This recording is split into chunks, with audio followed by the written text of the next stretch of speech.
Guys guys जो आज का जो टॉपिक है वो थोड़ा-सा कैजुअल है, लाइक कि आप लोग गेमिंग करना चाहते हो, आईटी फील्ड के अंदर जाना चाहते हो, उसके अंदर अब गेमिंग्स भी आती हैं, गेम डेवलपमेंट भी आती है, उसके बाद उसके अंदर ऐप डेवलपमेंट आती है, ऐप मैनेजमेंट आती है, उसके बाद आप लोग एसक्यूए के अंदर भी जा सकते हो, टेस्टिंग के अंदर जा सकते हो। There are also other fields like UI UX designing, game designing, game development, real engine, इस तरह के जो टॉपिक्स हैं वो उसको आज मैं थोड़ा-सा कवर करूँगा। तो देखो यार, as a IT project manager ये मेरी रिस्पॉन्सिबिलिटी है कि मैं किसी भी फील्ड के अंदर किसी के अंदर भी जाऊँ जो कि आईटी का रिलेटेड है, जो कंप्यूटर का रिलेटेड है। इंफॉर्मेशन टेक्नोलॉजी का मतलब ये होता है कि टेक्नोलॉजी के हर स्टैक के ऊपर आप लोग काम करना जानते हो, आपको पता हो कि आपने किस तरीके से कैसे किस हिसाब से काम करना है। तो ये चीज़ें जो है ना वो बहुत मैटर करती हैं। उसके बाद ये है कि यार आप लोगों ने जो भी काम करना है वो सोच समझ के करना है, सोच समझ के फ़ील करनी है। ऐसा नहीं है कि यार अब आने वाले दिनों में कोई स्कोप नहीं होगा। स्कोप बहुत है आईटी का, क्योंकि आने वाले दौर में सब कुछ आईटी के कंट्रोल के अंदर होगा। इवन कि आप बायोलॉजी के अंदर चले जाओगे या डॉक्टरी करोगे या आप मैथमेटिशियन बनोगे या केमिस्ट बनोगे या कोई भी बनोगे, उसके अंदर आईटी का इन्वॉल्व होगा, 100% होगा। सॉफ्टवेयर डेवलपमेंट होगी और जो भी आप सॉफ्टवेयर बनाओगे उसके अंदर हर एक मेन जो उस फील्ड का बंदा होगा वही इंस्ट्रक्ट करेगा, वही चीज़ें बताएगा, वो मेजरमेंट करेगा, वो हर चीज़ को एक्सप्लेन करेगा। तो ये जो चीज़ें हैं ये बहुत कॉमन है। और आईटी की जो फील्ड है बहुत लंबी चौड़ी हो चुकी है और वो उसके अंदर आप बहुत सारी चीज़ें कर सकते हो और बहुत ही चीज़ें हैं जो कि आप लेके चल सकते हो। ये होगी एक चीज़। दूसरी चीज़ यार ये कि गेमिंग का बहुत अच्छा स्कोप है, गेमिंग यूज़ करो और गेमिंग के अंदर आप किस तरीके से कर सकते हो कि गेम्स खेलो, उसके अंदर रिकॉर्डिंग करो। फॉर एग्ज़ाम्पल के तौर पे गेम की आगे वीडियो लगा लो, फिर पीछे अपनी वॉइस को ओवरलैप कर दो, मतलब उसके अंदर वॉइस अपनी ऐड कर दो, गेम को फ़नी टोन के अंदर आप वो एक्सप्लेन करो, हर एक चीज़ लेके चलो। डिफरेंट किस्म के सॉफ्टवेयर्स हैं, फिर सॉफ्टवेयर यूज़ करो, वॉइस को ज़्यादा कर दो, गेम की वॉइस को कम कर दो, ठीक है? और उसके अंदर फ़नी टोन के अंदर आप लोग अपने यूट्यूब चैनल्स बना सकते हो। इस तरीके से मैं थोड़ी बहुत कोशिश करता हूँ कि आप लोगों को एक्सप्लेन कर सकूँ। उसके बाद ये है कि यार बायोलॉजी के अंदर कैसे किस तरह से कंप्यूटर इन्वॉल्व हो गया, आईटी किस तरीके से इन्वॉल्व होगी, तो उसका एक सिंपल सा मैं आपको तरीका बता देता हूँ कि भाई जो आप मशीन्स यूज़ करते हो ईसीजी के लिए या आप लोग मेजरमेंट के लिए या आप लोग क्या कहते हैं उसके अंदर आप लेज़र टेक्निक्स यूज़ करते हो या कुछ भी करते हो, तो भाई वो सॉफ्टवेयर्स ही यूज़ होते हैं। उसको सॉफ्टवेयर्स को बनाने के लिए किए जाते हैं, उनकी टेस्टिंग की जाती है, पहले उसके अंदर बायो मैपिंग की जाती है, उसके बाद बहुत सारी ऐसी चीज़ें जो उसको लेके चला जाता है।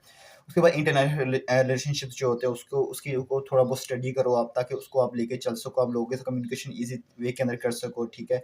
और उसको अच्छे तरीके से आप एक्सप्लेन कर सको। अब बहुत सारी ऐसी चीज़ें हैं जिसके अंदर मैं अब कन्फ्यूज़ हो जाता था पहले, लेकिन अब नहीं होता। अब इंटरनेशनल जब क्लाइंट की हैंडलिंग आती है तो आपको इंटरनेशनल रिलेशनशिप का पता होना चाहिए, उसकी थोड़ी बहुत स्टडी आपने की होनी चाहिए। उसका रीज़न ये है कि ये मेजर चीज़ ही ये है कि आप क्लाइंट को सैटिस्फाई कर सको।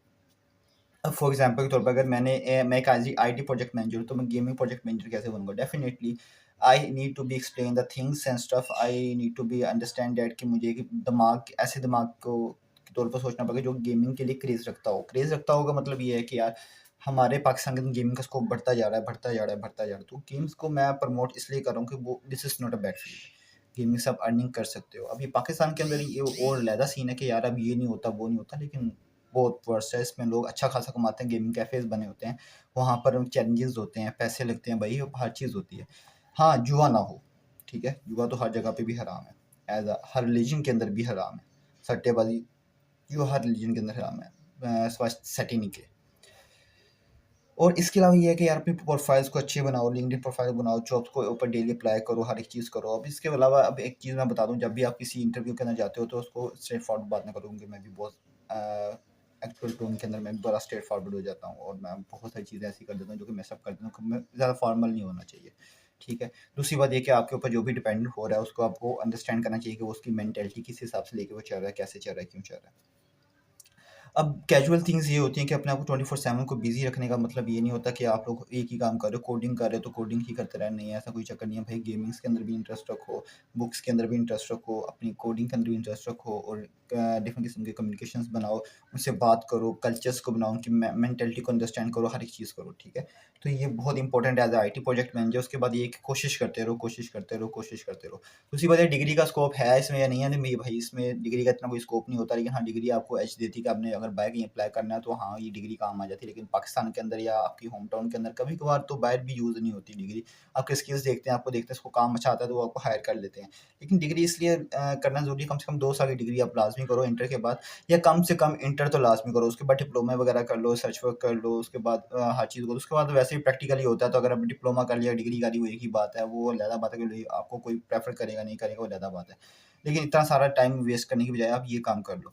दूसरी बात ये है कि लिनक्स ऑपरेटिंग सिस्टम को यूज़ करो ज़्यादा से ज़्यादा, जो कोडर्स हैं और उसके अलावा और भी बहुत सारी चीज़ें हैं, और जो कि गेमर्स हैं वो विंडोज़ को ज़्यादा यूज़ करें, मैक को ज़्यादा यूज़ करें, ठीक है? और जो मैक के ऊपर यूज़र करने वाले वो प्रो यूज़र्स होते हैं, अपने आप को कहते हैं, लेकिन मेरे हिसाब से जो प्रो यूज़र है वो लिनक्स यूज़र्स हैं, जो कि कमांड बेस हर एक चीज़ को अंडरस्टैंड करते हैं, क्योंकि लिनक्स जो है हर किसी सिस्टम के ऊपर चल जाता है। लेकिन जो मैक है उसकी एक लिमिट होती है 5 साल, उसके बाद नहीं चलता। विंडोज़ की भी लिमिट्स आ गई हैं कि 5 साल से 10 साल या 8 साल भी चलेगा, उसके बाद वो भी नहीं चलेगा। ये भी बहुत मैंने ज़्यादा बता दिया, कम से कम 2 साल के बाद हर चीज़ ही वो रैप अप कर देते हैं विंडोज़ वाले तो। तो लिनक्स जो है तो वो ऑपरेटिंग सिस्टम ऐसा है कि वो आपको अपडेट देता रहता है, आपके कंप्यूटर की डिपेंडेंसी के ऊपर डिपेंड करते हुए वो अपडेट देता रहता है, उस हिसाब से चलता रहता है। तो बेहतर यही है, सबसे बेस्ट ऑपरेटिंग सिस्टम जो है वर्ल्ड वाइड चल रहा है वो उबंटू चल रहा है, ठीक है? उसके बाद काली लिनक्स चल रहा है। अब मैं अपने भी ओएस के ऊपर काम कर रहा हूँ जो कि वेब बेस्ड ओएस होगा, उसको मैं अल्फा ओएस का नाम दिया है। अब उसके ऊपर बहुत सारे काम भी चल रहा है, तो उस हिसाब से भी लेके चल सकते हैं। तो ये बहुत सारी कॉमन चीज़ें हैं जो कि बच्चे भी आजकल पूछते हैं, हर एक चीज़ करते हैं। तो होप्स हो कि आपको इन चीज़ों के बारे में अंडरस्टैंड हो जाएगा, समझ में आ जाएगी कि आप लोग कैसे किस हिसाब से लेके चल सकते हो। दूसरी बात ये कि अपनी पर्सनैलिटी को इस तरीके से ग्रूम करो कि आपको लोग खुद अप्रोच करें, ठीक है? और उसका हर एक चीज़ को लेके चलें। और दूसरी बात है कि जॉब्स के लिए लाज़मी अप्लाई करो यार, क्योंकि जॉब्स के बगैर कुछ नहीं हो सकता। हाँ, अगर आपको प्रोजेक्ट्स मिलते हैं तो प्रोजेक्ट करो। अगर आप लोगों को कोई ऐसी चीज़ जो समझ में नहीं आती वो मुझे बताओ, कि मैं जो मुझसे हो सकेगा वो मैं आपको बताऊँगा। मुझे लिंक्डइन पे फॉलो करो, लिंक्डइन के ऊपर अप्रोच करो मुझे, मेरे व्हाट्सएप के ऊपर अप्रोच करो, इंस्टाग्राम के ऊपर करो, स्नैपचैट के ऊपर, जहाँ पे भी आपको मेरी हेल्प चाहिए हो, whatever you guys want to know about the IT tech, जो भी मेरे पास नॉलेज होगा मैं आपको शेयर करूँगा। मैंने अपनी पीडीएफ्स बना के उधर रखी हुई हैं, क्रॉस फंक्शन टीम्स के साथ कोलैबोरेशन के साथ कैसे काम करते हैं, कैसे नहीं करते। उसके बाद क्रॉस फंक्शन जो क्रॉस कंट्रीज़ हैं उसके अंदर मैंने कैसे काम किस तरह से नहीं किया, तो वो सारी चीज़ें वेल बिहेवियर के तौर पे एक्सप्लेन मैंने कर दी हैं। तो होप्स हो कि आपको ये चीज़ें समझ में आ जाएँगी। दूसरी बात ये है कि यार अपने आप को बर्थफुल बनाओ, आपको इतना भी ज़ीरो ना रखो कि आप लोग कुछ नहीं कर सकते। अल्हम्दुलिल्लाह मैं कर सकता हूँ, मैं कर रहा हूँ। अब स्टार्टअप है, हर चीज़ है, कोशिश कर रहा हूँ, मैं एक्सप्लेन करूँगा, मैं करता रहूँगा। जैसे ही मेरे पास कुछ अर्निंग आएगी, आपकी सपोर्ट होगी इंशाअल्लाह ताला, अल्लाह ताला मुझे तरक्की देगा, तो मैं और अच्छे सेटअप के साथ और अच्छे रिसर्च वर्क के साथ आपके पास आऊँगा। अभी जो भी मेरे पास है वो इस हिसाब से, क्योंकि अभी इंडस्ट्री के अंदर मैं इन नहीं हूँ। जैसे ही मैं इंडस्ट्री के अंदर प्रॉपर तरीके से इन हो जाऊँगा अगेन, एक प्रॉपर एनवायरनमेंट के अंदर, तो मैं आपको प्रॉपर तरीके से हर चीज़ को एक्सप्लेन करूँगा, डिटेल्स के अंदर एक्सप्लेन करूँगा, हर एक चीज़ बताऊँगा।